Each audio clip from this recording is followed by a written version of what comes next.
Pregătit, practic, de la debutul tău, nu? De la început te-ai pregătit cu domnul Broască, acum are un alt profesor, Teo Rădulescu din Constanța, dar câțiva ani, baza a făcut-o cu domnul Traian Broască, de-aia a plecat așa departe. Da, merită toate laudele. Vreau să mulțumesc și eu foarte mult domnului Traian Broască. Și să știți că eu am obligat-o să cânte astăzi în limba engleză pentru că această piesă îi vine mănușă și demonstrează cu ea. Ea, având asemenea calități la numai 12 ani, am vrut să vi le arăt și vouă ca să vedeți ce am descoperit. Să vă fac o bucurie, da. V-a făcut o bucurie. Vă las acum, o să ascultăm un duet, nu? Da.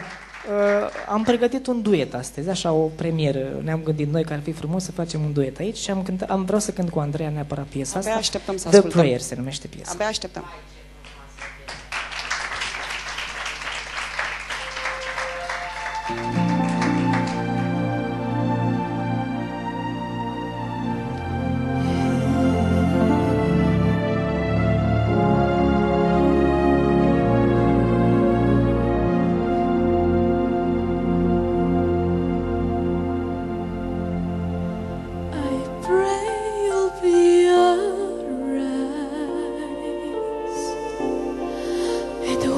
Just where we go and help us to be right in times when we don't know. Let this be our prayer when we lose our way.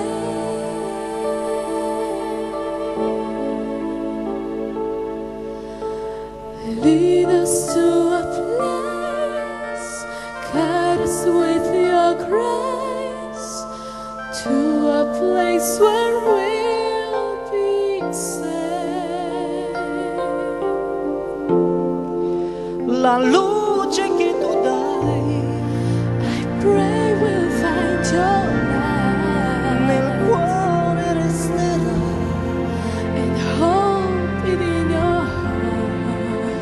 e ricordaci che When stars go out each night, l'eterna stella sei.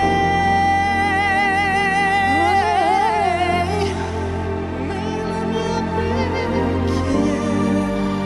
let this be our prayer. quanta vita c'è.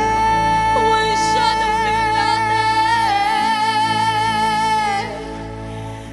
Lead us to a place, guide us with your grace, give us faith so we'll be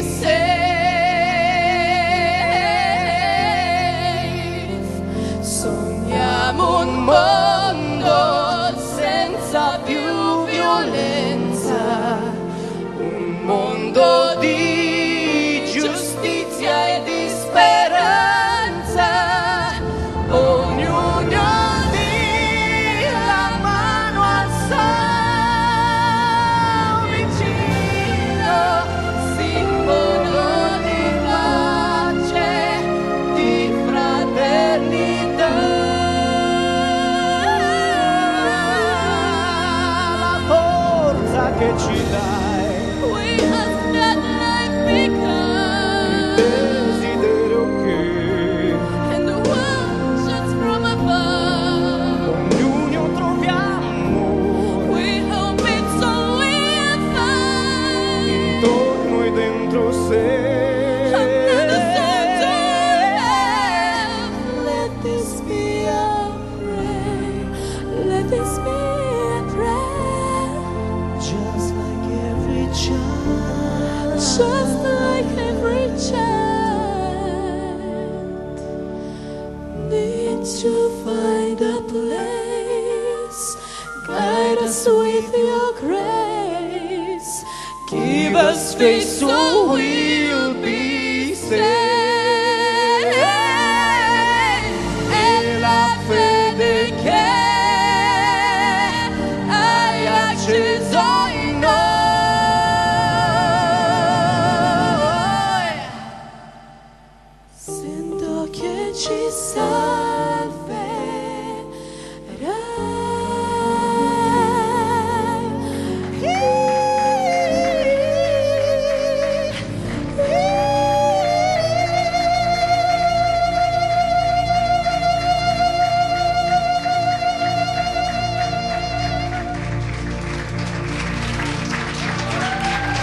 Andreea și Mihai.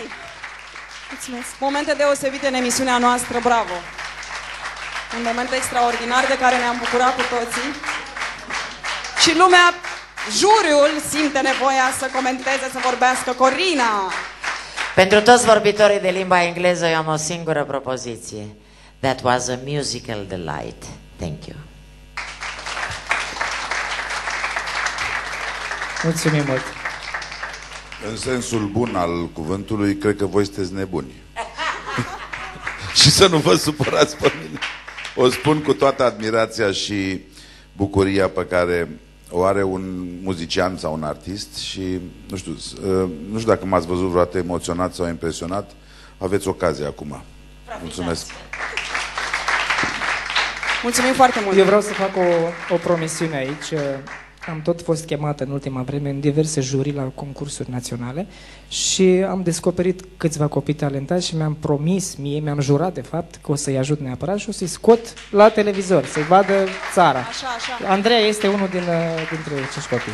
Să-i vadă producători muzicali, să-i vadă cine mă trebuie bucur ca că a să-i... văzut-o și Laurențiu, pentru că eu vroiam să o trimit la un moment dat la Laurențiu să vadă dacă poate să facă ceva cu ea. Nu știu, Laurențiu. Mă rog, poate că are doar 12 ani Andreea, dar dacă o ia din timp, cu siguranță o să găsească o soluție. Sunt și eu impresionat de vocea domnișoarei și Mihai, știu că dacă descoperă un talent și are încredere, nu greșește niciodată. Mihai mi-a mai trimis câteva voci, câțiva copii foarte talentați și cred că ea este o excepție. Chiar n-am mai auzit o fetiță de 12 ani, pentru că este o fetiță, să cânte ca un om mare. Gândește-te la 14 ani ce coaptă o să fie, da, păi la 16, când o să fie cu totul coaptă. Da, eu chiar o să te am în vedere și cu ce o să pot să te ajut și o să te ajut. Nu-mi place să promit că nu-i frumos, dar dacă o să pot vreodată să te ajut cu ceva, cât pot eu să te ajut, o să te ajut. Mulțumesc. Aș vrea să-i mulțumesc și eu foarte mult lui Mihai pentru tot ceea ce a făcut pentru mine. Stai că abia a început lupta lui Mihai pentru a te ajuta pe tine. Bravo, Andreea. Mulțumesc. Doamna Olariu, să aveți grijă de fata dumneavoastră. Stați un pic, o clipă. Viorel vrea să spună un lucru foarte important. Spune-l, Viorel. Am remarcat faptul că poate puțină lume a remarcat, dar e un lucru impresionant și vreau să-l aplaudăm și pe Mihai pentru faptul că nu a fost tonalitatea lui și a reușit ca să o ajute pe Andreea. A cântat extraordinar acolo undeva, unde e foarte greu de cântat și a susținut-o foarte mult. Este un gest minunat. Bravo, Mihai! Mulțumesc, Andreea, mulțumesc, Mihai. Și să mai tot vii cu așa ceva în emisiunea noastră, te mai așteptăm. Noi acum ne întâlnim.